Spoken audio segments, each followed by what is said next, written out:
Hey everybody, Steve again, and welcome to the show. I got a great guest on the call, all the way across the Atlantic, across the pond, in the United Kingdom. His name is Colin Williamson. Say hi, Colin. Hello, everyone. How are you doing? From a very cold and chilly Newcastle on the east coast of England. I was going to ask you about the weather. Is it dreary and wet and? Actually, today has been nice and bright. It's been sunny, but it's absolutely freezing. It's probably been about -5 today. Oh wow! I think yesterday we were in the 30s here, Fahrenheit, but the it's not been too bad. You know, I live here now in Western Colorado, and Yeah. you got to come out, Colin. There's a Have you got bed. plenty snow? You know, there's been a lot of snow in the mountains. Some of the ski resort towns have like over 120, inches of snow. Yeah. Right here, where I live, there's probably 3, 4, 5 inches on the ground in some places, but it melts so fast because of the sun, the heat. Because of the sun. Yeah. We've just had some of our guys come back from Canazei in the Dolomites in Italy. They've been skiing for a week. They had a party of blind veterans who go every year. So it's an annual event, and they ski in Italy every year. And I reckon this week was exceptional. The weather was fantastic, and the snow was brilliant, and everyone had an amazing time. Have you been on that trip? I've been on that trip 3 times, but unfortunately I damaged my right knee, the ligaments in my knee. So I'm looking for Spiral Mountain so I can just turn one way, come down from the top just one way like a corkscrew. So that's what I'm looking for. Unfortunately, I can't turn to the right, but I can turn to the left, no bother. Skiing, you can really hurt yourself when you fall down. I skied a little bit this year in December, right after, right before Christmas and right after with my family. And so when you guys take the vets out that way, do you guys bring your own team of professional guides and people that are trained? Or? Yes, we have serving military and ex-military come along and act as ski guides. We also get a lot of help from the Italian army. They actually cover the cost of the ski pass for everyone, awesome. And they also cover the cost of the cable car. So basically, all we have to pay for is the hire of the skis and the poles. A lot of guys have been going for a lot of years now, so they have their own equipment, they own their own ski boots and their own skis, etc. But we do get a lot of help from our military and from the Italian military. About how many go on that trip? There's usually 40 plus. I think this year was the most that's ever been. There was 50.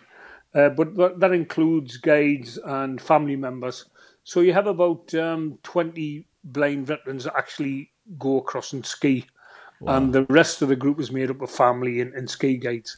So the Dolomites, then, is that in northern Italy, closer to the? It's southern Italy, I believe. Okay. My geography is not too great, but I believe it's southern Italy. No, yeah.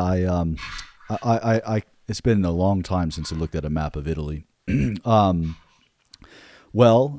So you're the president of. I am. I was appointed the president in February 2017, and I'm looking to be the first president in Blind Veterans UK's history to be impeached. I'm only the 6th president in the charity's 103-year history. That's quite so they tend to hang around for a while. You're gonna live forever. Six, and how long? 100? In 103 years. Wow. So it's almost like a regime. Yeah, you're in power and knowing that no one's gonna take it from you. Now, yeah, well, I wouldn't say power. It's more of a You do have to represent the membership. That's your job, to be the face of the membership. But it's more of an honorary title, to be honest. I do go along and attend events and whatever, seminars, and represent the charity. But like I say, it's more of an honorary role. No, absolutely. And you represent it really well, Colin. It's great great to know you, and I appreciate you coming on the show. I dedicate this show to a lot of people that I've met over the years, like I've told my viewers and listeners, that have changed my life, that have added something to my life. And I mean, having the opportunity to exchange there in the United Kingdom and what you guys did for us on the ground when we visited the American veterans, the contingent that I came over with, was an amazing time. And I'm glad you enjoyed it. It was a pleasure to have you. You know, I know some of the veterans have been to Buckingham Palace and have been around to the castles, to historical places, to some of your They ports. visited the House of Commons and the House of Lords. Yeah. And were guests of a baroness. She invited her to come along to the House of Lords for afternoon tea. Wow. Which was really kind of her. Absolutely. So, you know, service members here from the U.S., our system of care, our Veterans Administration, is very different. I'd like to touch on that because when I spoke to some of the the British vets, they told me that it's primarily charity. The organization you work for is charity. There's the public health system, I guess, but there's no special system really. Or am I incorrect to say that? No, you're correct, Steve. Blind Veterans UK is quite a unique charity. It's the only one in the UK that copes and looks after and supports blind and visually impaired veterans. So the charity looks after at present over 4,000 blind and severely sight impaired veterans, and also their members, their family members and dependent children, which adds another 5,000 to that list. So there's 9,000 plus people that are supported by the charity. Wow. And that's got everything to do with the fact that we're all ex-military and we've all got a sight impairment. So the charity steps in and looks after you and gives you financial support, emotional support. It provides training, it provides rehabilitation, it provides social gatherings, etc., etc. So it's quite a unique charity, and like I say, it started back in 1915, so it's been going for a while. And throughout those 103 years, it's probably looked after in excess of 50,000 blinded soldiers, sailors, airmen and marines throughout that period, So every conflict that the British military have been involved in, it's produced a blind casualty. And the charity stepped in and looked after them. So it's an amazing organisation. We also have the National Health Service, which looks after the civilian population, but it's mainly veterans who are supported by Blind Veterans UK. There are some civilians who are looked after, and that's those who lost their sight through being members of the emergency services. We call them the blue light services, like the police and the ambulance and the fire brigade.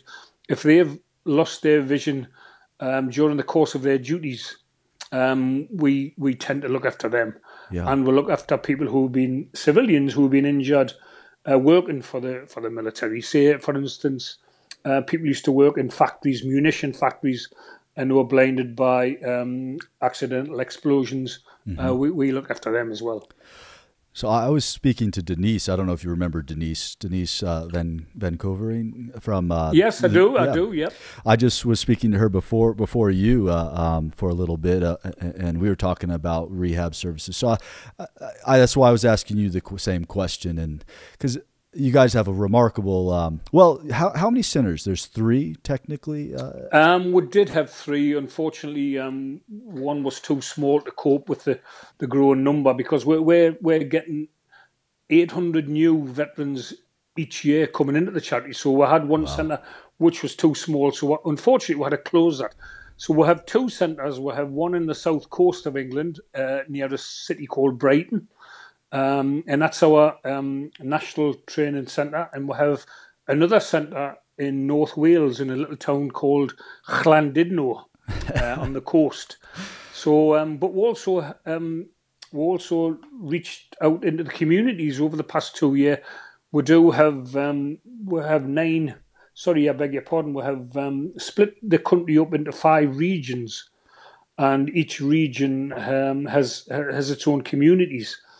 So we'll look after people instead of them having to come to the centre for training, or for respite, or for rehabilitation.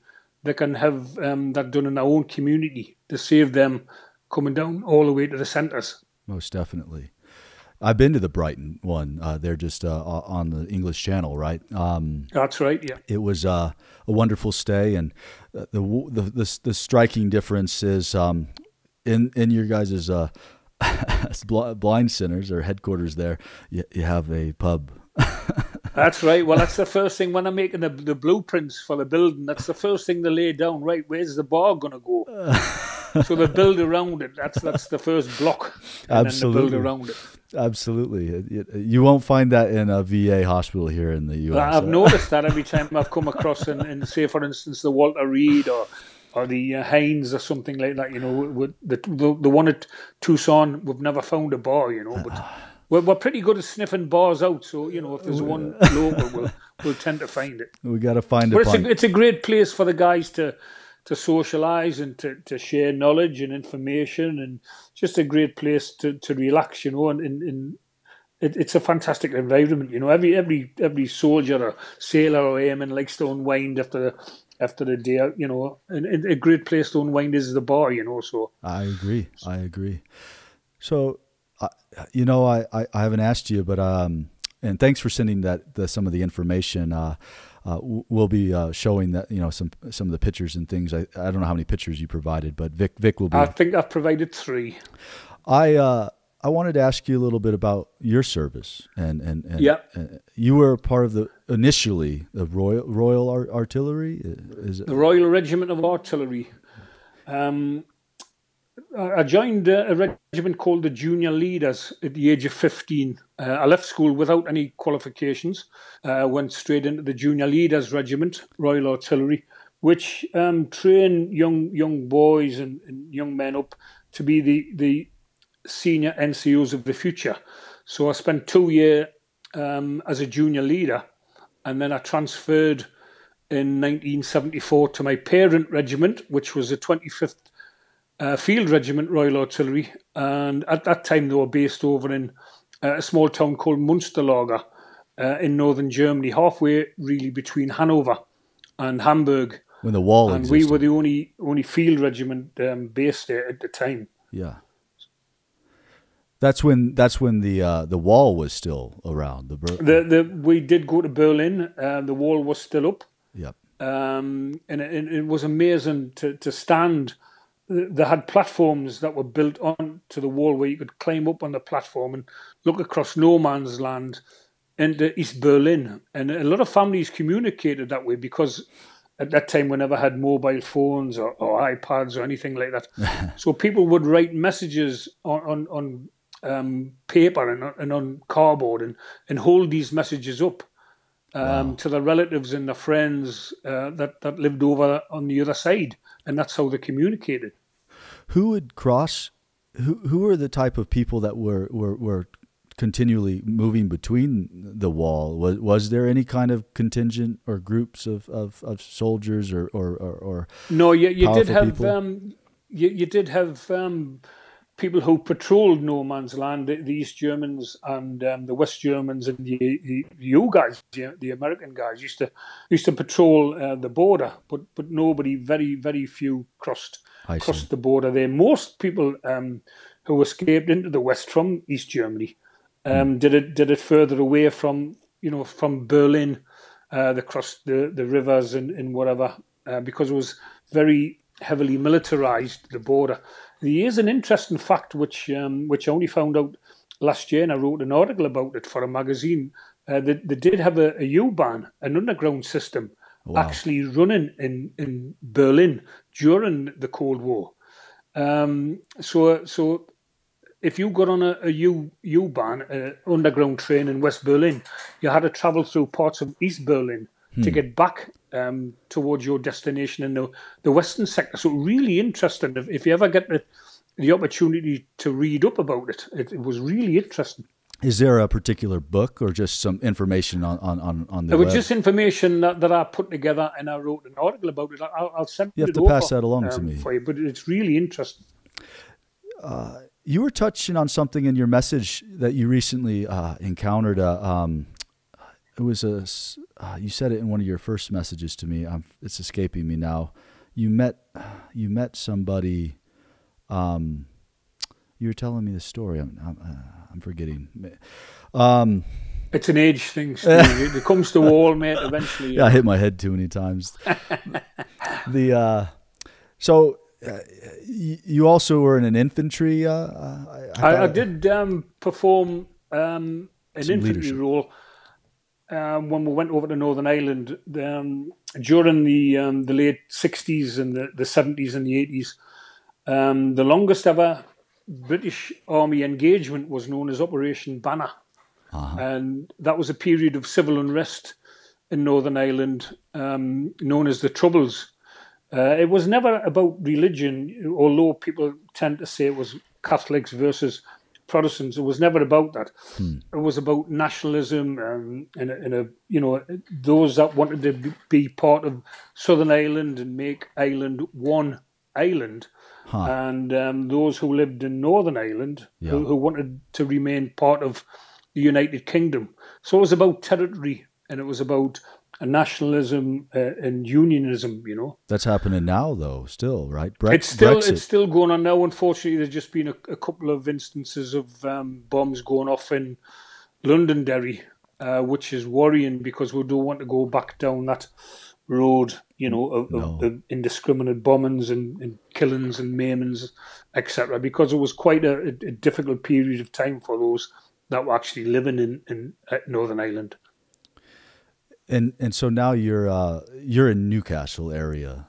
I live in Newcastle on the northeast coast of England, not far from the Scottish border. Are you calling from home, or are you somewhere else? I'm calling from home. I tend to work from home when I'm not travelling. I've got an office set up, and I work from home. But I'm usually on the road. I'm usually travelling either down to London to our headquarters, or across to Llandudno, the centre in North Wales, or perhaps down to Brighton. So I'm home for the next couple of days, and then I'm off on my travels again next week.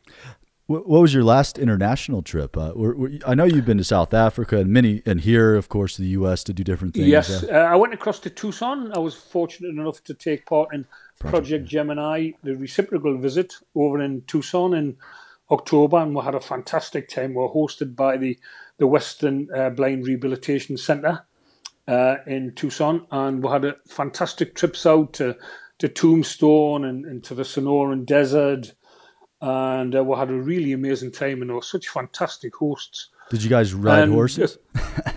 Well, unfortunately, we didn't, no. But we had a fantastic time. And a couple of weeks prior to that, I was again fortunate enough to go over and take some of our guys across to South Africa. We were hosted by St Dunstan South Africa, our sister organisation, and we got to visit Table Mountain. Yeah, and we got to visit, on board a submarine and some destroyers, and we had a really fantastic time. And it always looks the same, though, wherever you go. That's for me, anyway. Aye. But we had a great time, and it's just fantastic that veterans can, get the opportunity to spend a week together and talk about adaptive technologies for the blind and share information about life-enhancing techniques and equipment, etc., and discuss coping strategies for those with sight loss, So it's just a fantastic opportunity for people to do that. It's a wonderful community to be part of, and it's cool to have this international exchange. Because a lot of places in the world that I've been to some of the countries don't actually provide. Some of the weird places I've been, there's not much accessibility or ADA, as we call it here in the U.S. Yeah. I was thinking back to when I visited Brighton. I thought there's something interesting about, like, when you visited places, there was a special room dedicated for the royal, for the Queen, or for what was. Do you know what I'm talking about? The Queen will have a. It a seat that was made for the Queen at the investiture of Prince Charles when he was made Prince of Wales. The Queen obviously attended. That was at Carnarvon Castle in North Wales. So the Queen attended, and that they made like a wooden throne for her, which the Queen sat on during the investiture, and it was kindly donated to the Brighton Centre. So it sits in our trophy room. We have a room called the Trophy Room. Okay. And over the years, over the charity's history, a lot of our veterans have took part in Paralympic events and sporting events, and were fortunate enough to win trophies. So all them trophies that have been won over the years are put into a glass cabinet, and that's designated the Trophy Room. And it's a nice quiet room for people to come in and sit and reflect and perhaps have a quiet chat away from the hustle and bustle of the lounge in the bar area. And it also has a massive, 4-foot high globe, a tactile globe, where you can actually feel the globe and feel all the different countries, etc. So it's a nice little room. I've not been up to Wales to the other centre that I can't pronounce very well, but Llandudno.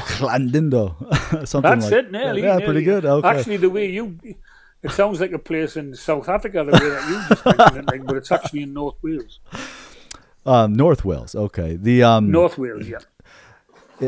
And I know that center seems to partake in a lot of outdoor activity, and you've mentioned.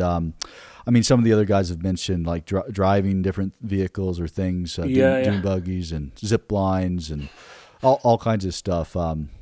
Compared to down in Brighton. That's right. Yeah. Well, the beauty of the Llandudno Centre is it's on the doorstep of Snowdonia, the national park, where Mount Snowdon is.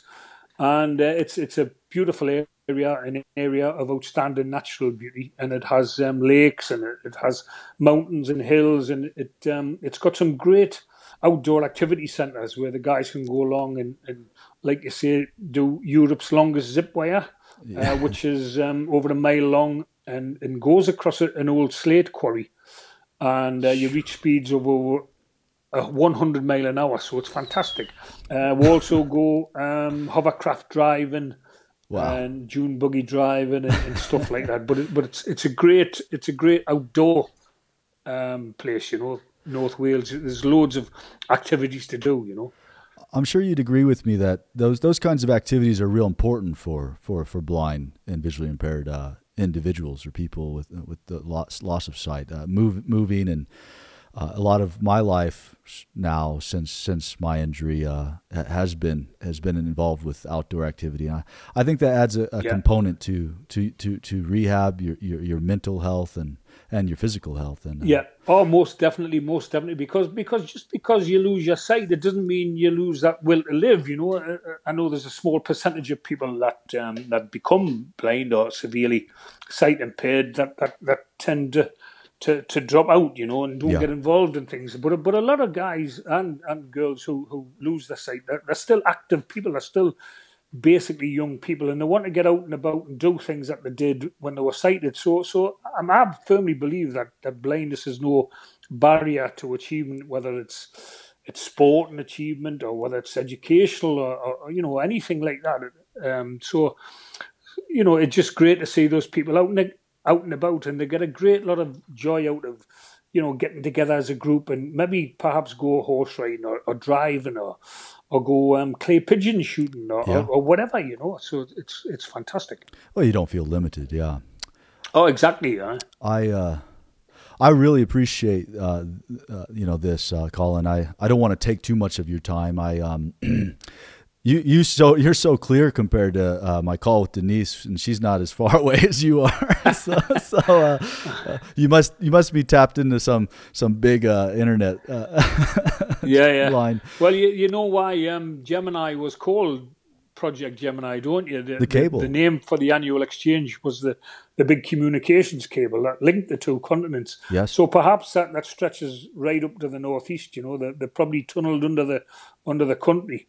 And this communication cable probably ends up outside my house, so that's why I'm coming across so loud, No, and I appreciate you mentioning Project Gemini again. With Tom, we spoke about it a little bit, and Yeah. that both you, Tom Zampiri, and yourself, Colin, really spearheaded that program, this program that still exists, and that's what, for our viewers and listeners, when we were speaking about Tucson, Arizona, that's the Project Gemini U.S. Side of things. And we have a mix of British and American that come in, but I've been saying it for a long time. I want to get back over there. And how was, before I let you go, it's been the anniversary of World War I, the beginning of the war, of course, so many years ago, and now more or less the end of the war. What was that like this past year? It's been amazing. There's been lots of services and lots of battlefield tours. I was fortunate enough to take some lads on a battlefield tour across to Belgium and to France at the back end of last year, and we visited Tyne Cot War Cemetery. We also visited Thiepval, one of the major sites, commemorative sites in the country. We went across to the Menin Gate, and I'm not sure if you know about the Menin Gate, but it's a big arch, and it has the names of over 50,000 servicemen who don't have a known grave, who were killed, and unfortunately their remains have never been recovered. And every night of the year, 365 nights of the year, they have a ceremony where traffic's all stopped, and you have hundreds of people, school children and veterans and members of the public come along to this arch, and they have the fire brigade come along with their bugles, and we have a ceremony, and we'll lay wreaths, and we'll commemorate those who paid the supreme sacrifice. And the reason, just quickly, the reason why the fire brigade get involved is because every during the war, that they were forced to stop the ceremony because the Germans invaded Belgium, so they were forced to stop, and they buried their bugles. And when Belgium was liberated by the British, they dug up their bugles again and cleaned them up and performed that ceremony. So they said, as long as they have breath in their body, they'll remember the fallen. Absolutely. So every night of the year that they have that ceremony at the Menin Gate, and it's amazing. So I was very lucky to be able to go across and witness that ceremony. Is that the first time? And it's amazing. I've done it before. I've done it actually 2 or 3 times. Okay. But it's still an amazing emotional experience, And I think it's only right that that we should remember those that paid the ultimate price, because the freedoms that we enjoy today, we've only got them because of the sacrifices that our forefathers made. I agree. I want to travel and see a lot of those battlefields, or to experience them more or less. I have not had that opportunity, and one of these days I'm going to make a big trip and run across France and Germany and the different places there. Well, let me know when you're thinking of doing it, Steve, and I'm more than happy to come and join you, and I'm sure we can get that to work. Absolutely, Colin. Well, I'm going to let you go, but I really appreciate this, Colin. Maybe we'll do it again if something special's going on, or I have something I want to ask you specifically. Yeah. I do appreciate you coming on. Oh, it's my pleasure, Steve. Thanks for inviting me, and thanks for listening. I do tend to go on a little bit, No, you're fine. Do you have? Before I let you go, is there anything that you do want to say, though? Is there anything that we've left out that maybe you would want to touch on? Again, this is just more or less a conversation, easy going. Well, just basically the Project Gemini started back in 2011. That was the first ever exchange between the American and the UK veterans. But since then, a lot has been bolted on to the charity, to the project. And is sure you're aware, because of your involvement with Blind Endeavours. we have the Appalachian Trail Walk, we have the Tour of the Canyons, we have Ranger Camp, all of these things. Everybody over here is dying to get on them because it's such an amazing experience, and you've done such a fantastic job through your charity, along with Victor, in raising the profile of blind veterans, not only in your country, but in this country. And it's amazing. And we're hoping this year that we can reciprocate and bring some of you guys across, perhaps to go climbing in Snowdonia or something like that, or take part in we have a camp that is manned by outdoor activity staff from the military, and that's in North Wales, not too far from the Llandudno Centre. And it's an amazing outdoor experience, and you get up to all sorts of mischief, and it'd be great to have you guys across. But thank you for what you do for veterans, not only in the US but also in this country. It's an amazing job that you do.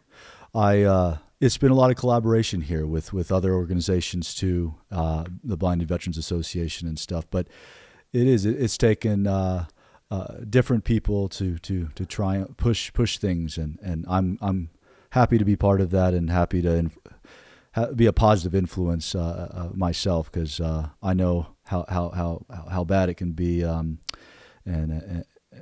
life can throw you some hard balls. So yeah.